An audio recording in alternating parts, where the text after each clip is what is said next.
அன்பு நேயர்களே, divine dive Tamil சேனலுக்கு உங்களை அன்புடன் வரவேற்கிறேன். இந்த பதிவில் கிருஷ்ண ஜெயந்தி எப்படி நம்ம கொண்டாடுறது, அதாவது கோகுலாஷ்டமியை நம்ம வீட்டில் எப்படி நம்ம கொண்டாடுறது, இந்த கிருஷ்ண ஜெயந்திக்கு நம்ம அவசியம் வைத்து வழிபாடு செய்ய வேண்டிய 5 முக்கியமான நிவேதனம் என்ன, இந்த பூஜைக்கான சரியான நேரம் என்ன, இந்த கிருஷ்ண ஜெயந்தி 26ஆம் தேதியா அல்லது 27ஆம் தேதியா, இப்படி பல்வேறு சந்தேகங்கள் நிறைய பேருக்கு இருக்குது. அந்த சந்தேகங்களை தீர்க்கும் விதமாக தான் இந்த பதிவு.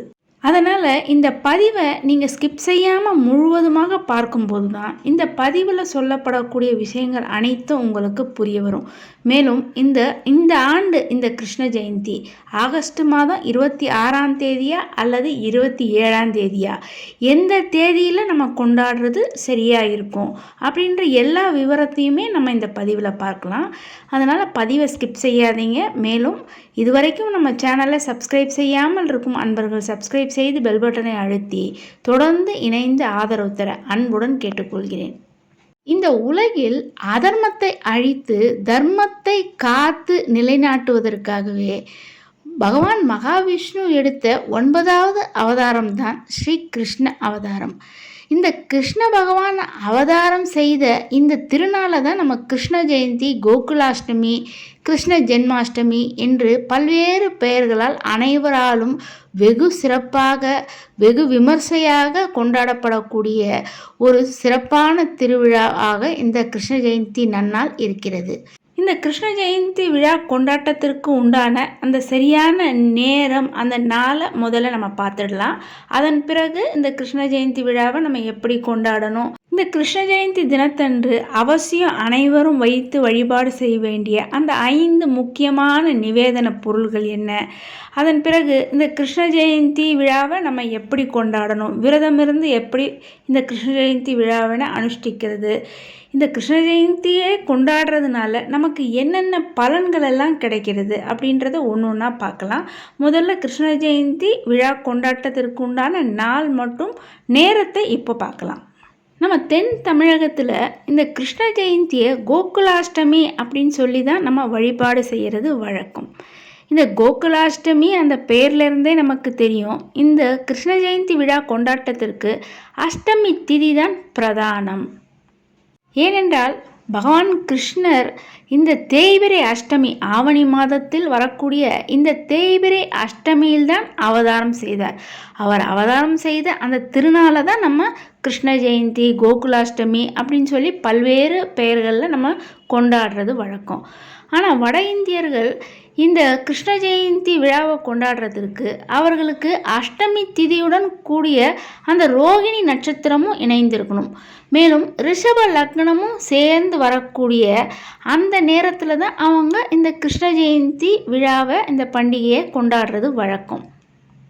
எனவே வட இந்தியர்கள் கொண்டாடும் இந்த கிருஷ்ண ஜெயந்திக்கு அவர்கள் பாஞ்சராத்திர ஜெயந்தி, ஸ்ரீ ஜெயந்தி அப்படின்னு சொல்லி அவர்கள் இந்த மாதிரி பெயர்களில் கொண்டாடுறது வழக்கமாக இருக்கிறது.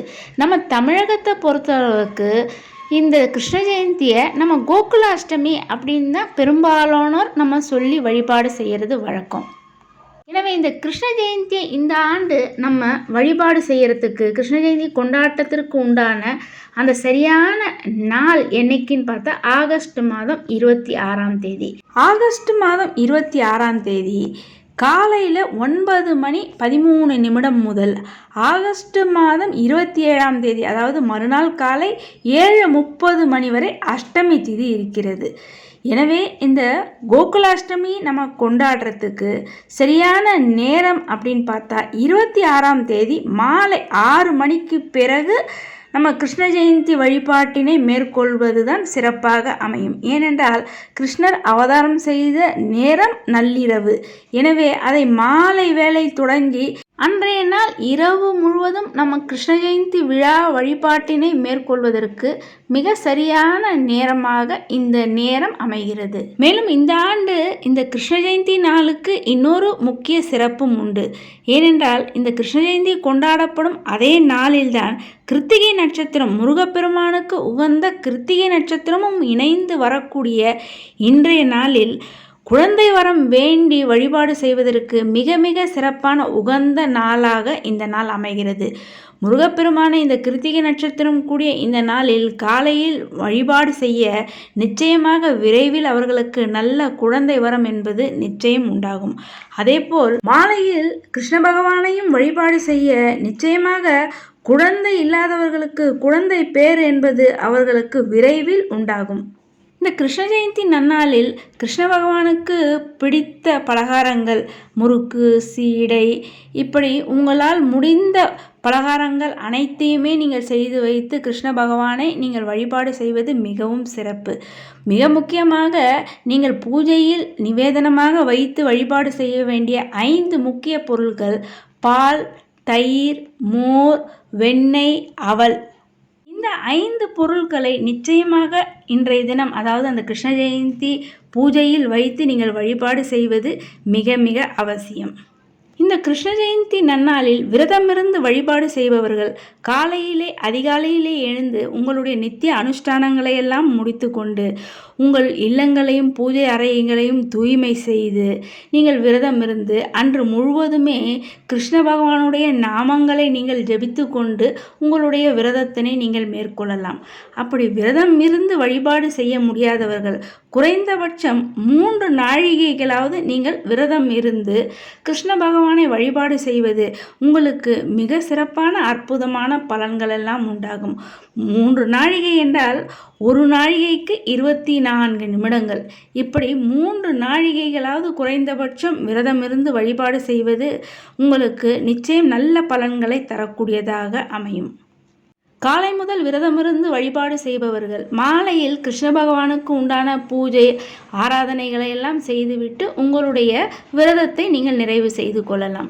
பூஜைக்கு நான் சொன்னவாறு அந்த முக்கியமான 5 நிவேதன பொருட்களையும், மேலும் நீங்கள் கிருஷ்ண பகவானுக்கு வேண்டிய அந்த முறுக்கு, சீடை இவைகளையும் நீங்கள் அன்றைய தினம் செய்து வைத்து ஒரு வாழை இலையில் நிவேதன பொருட்களை எல்லாம் நீங்கள் அலங்கரித்து முதலில் மஞ்சள் பிள்ளையாரை பிடித்து வைத்து பிறகு நீங்கள் செய்த அந்த நிவேதன பொருட்களை எல்லாம் பலகாரங்களை எல்லாம் வைத்து நெய் தீபம் ஏற்றி வைத்து நீங்கள் கிருஷ்ண பகவானை வழிபாடு செய்ய வேண்டும்.